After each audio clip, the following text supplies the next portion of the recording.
喂，咁多位老細嚟啦喂，華東6天超值團啊！到底呢個華東6天超值團有幾超值呢？1899玩6日，你話係咪超值啦？會玩到邊度？會玩到最出名嘅杭州啦、上海啦、無錫啦，另外仲有一個南沉喎。呢個團隊咧，亦都好多師奶會揀嘅喎。點解呢？因為夠平啊嘛，大家得閒冇嘢做，報個6天團，大家過嚟吹下水都幾好，係咪？我哋馬上去片，仲先用我部手機同埋美圖秀秀剪影製作。今次要挑戰嘅旅行社係旅遊360華東上海杭州6天超值團啊！老規矩，我哋先睇行程後作介紹啊！你話華東超值團啊，呢個團費亦都係非常之優惠嘅，1899。咁喺呢個咁優惠嘅情況下呢，出邊嘅旅行社呢係有自費活動嘅。咁我哋呢個團隊係冇自費活動啊，講明啊！另外我哋會全程住5星級酒店嘅，其中一晚我哋會喺南沉嗰度住希爾頓啊，非常之靚嘅一間酒店啊！呢條線呢亦都係好多外國朋友會過嚟玩嘅，點解呢？因為夠出名啊嘛，玩嘅係華東，亦即係上海、杭州嗰一帶啦，係咪？中國歷史又睇北京西安，中國嘅經濟又睇上海啊嘛，所以呢個團隊呢亦都係好多華僑經常報呢啲團嘅。呢個團隊亦都係屬於叫做旺季嘅團隊啦，因為挨近聖誕節噶咯，19號出發啦。香港國際機場面向國際旅客，梗係要包裝一下，成為一個有聖誕氣氛嘅一個機場先得噶嘛，係咪？咁我哋嘅離境層呢，亦即係7樓嗰度呢，其實已經每條柱呢都變晒做聖誕老人嗰啲公仔噶啦。而我哋行過嗰啲位置呢，見到兩旁嘅扶手呢，全部都係佈置晒，非常之有聖誕氣氛。而5樓嗰個底港層呢，有棵巨型嘅聖誕樹啊，非常之靚噶嚇，大家可以記住去影下相啦。所以幾時都話香港嘅聖誕節呢係最靚嘅時間啊！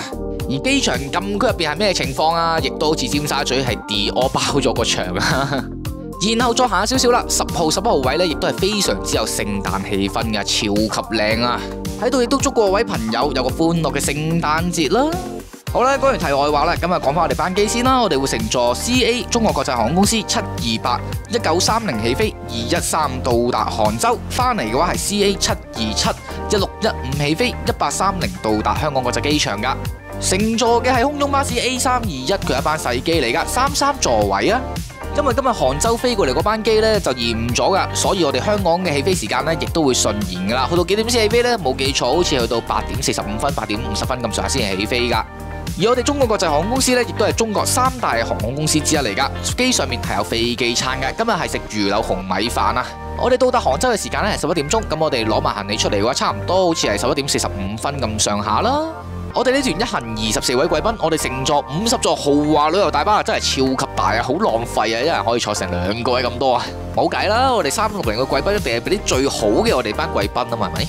因為班機延誤嘅關係啦，我哋差唔多成12點鐘先開車啊！咁我哋翻到酒店差唔多成1點鐘噶啦。我哋住嘅係酒店呢，叫做博京酒店，係一間5星級標準嘅酒店嚟噶。不過對於我哋領隊嚟講嘅話，無論你幾多星都係一樣噶啦，瞓幾個鐘頭就走噶啦。所以房間係點呢？都係差唔多正正常常。但係只不過好似錯過咗6樓啲好好玩嘅地方喎。唉，不過冇計啦。而酒店嘅早餐時間呢係7點鐘開始嘅，位於大堂1樓嗰度啊。晨早流流竟然係有煙燻魚可以食啊！咁啊，另外佢哋每一隻雞蛋咧都係畫咗畫喺上面嘅，見唔見到？每一隻都係笑哈哈嘅。預祝你哋有個聖誕節快樂啊！今日我哋出發時間係9點鐘啊！咁我哋先去邊度呢？咁我哋係幾個城市啦，我哋最後一站先會去玩到杭州噶。我哋先去上面嘅南沉嗰邊玩先啦。南沉係一個水鄉古鎮嚟噶，所以吸引到好多外國人咧專登過嚟呢邊影啲古色古香嘅嘢啊！咁我哋呢個團隊亦都有機會去參觀到噶。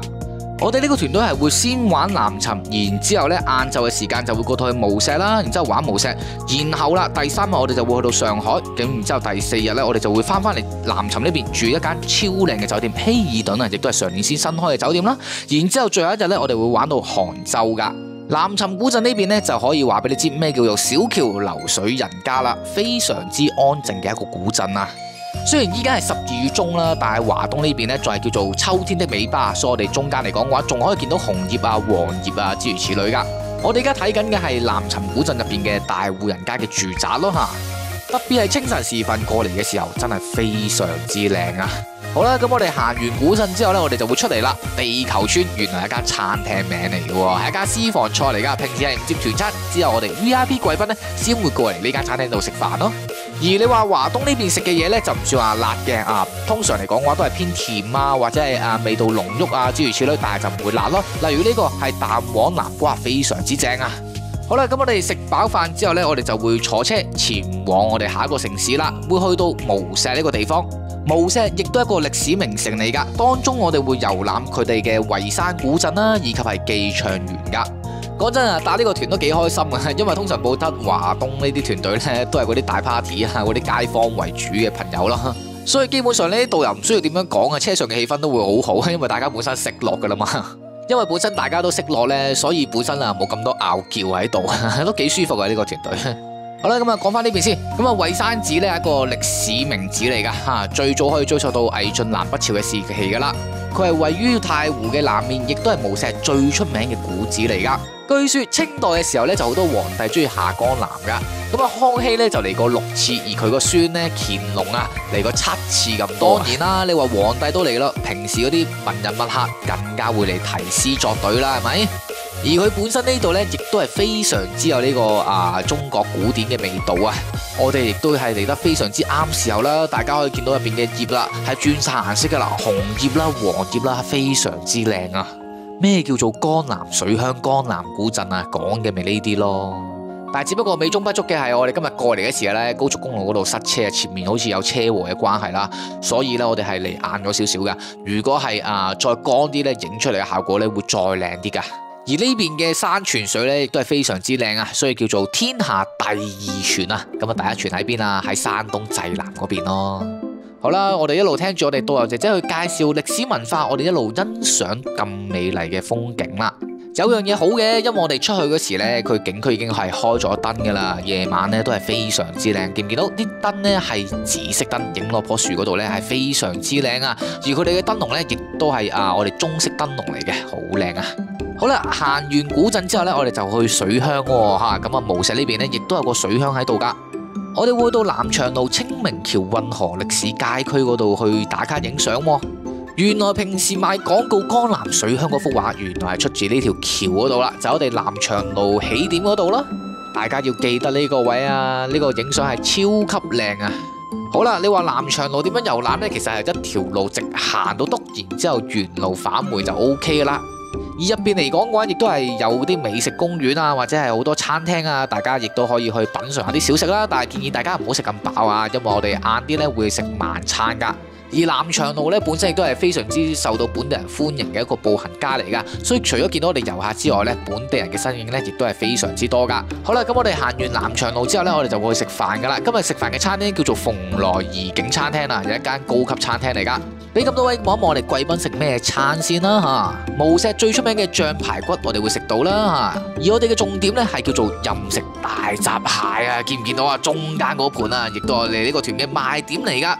所以話我哋旅遊360永遠都係食得咁好噶。呢一個就叫做醬排骨啦嚇，咁然之後呢個叫做醬鴨啊，呢兩道咧亦都係無錫嘅名菜嚟噶。咁啊放心，呢度啲菜咧係唔會辣嘅，係以甜為主噶。仲有元寶蝦啦嚇，當中梗係唔少得我哋嘅重點重頭戲大閘蟹啦。係咪好想飛過嚟華東一齊食呢個大閘蟹呢？但係唔好意思，係大閘蟹過時啦。咁如果你再報我哋呢個華東團呢，我哋係會用呢個行程噶。你話秋天嗰隻大閘蟹行程呢，我哋已經做晒噶啦。而呢個行程基本上都差唔多，問題呢，住宿嗰度係唔同啊。我哋冬天華東團嘅賣點呢，就會講緊喺上海嗰晚，我哋會住喺上海外灘嗰度啊。國際品牌5星級美高梅集團所管理嘅保利加酒店啊。講緊每間房都有成650尺噶，超級大啊！記住啊，我哋華東團嘅特點係冇自費活動噶。你話我哋360仲有冇啲咁正嘅行程呢？梗係有啦，例如呢個雲南8天純玩團。今個新年我哋一齊出發去雲南啦，做緊幾錢啊？8388咋，非常之優惠啊！我哋8天除咗會玩到平時最出名嘅昆明、大理、麗江、香格里拉之外，我哋仲會去埋瀘沽湖、女兒國嗰度啊！今個新年萬勿錯噶啦喂！好啦，今日講翻我哋呢一個上海華東團先啦。咁我哋食完大閘蟹之後啦，我哋就會翻酒店啦。今晚我哋會住喺無錫呢邊噶，亦都係一間5星級非常之靚嘅酒店啊。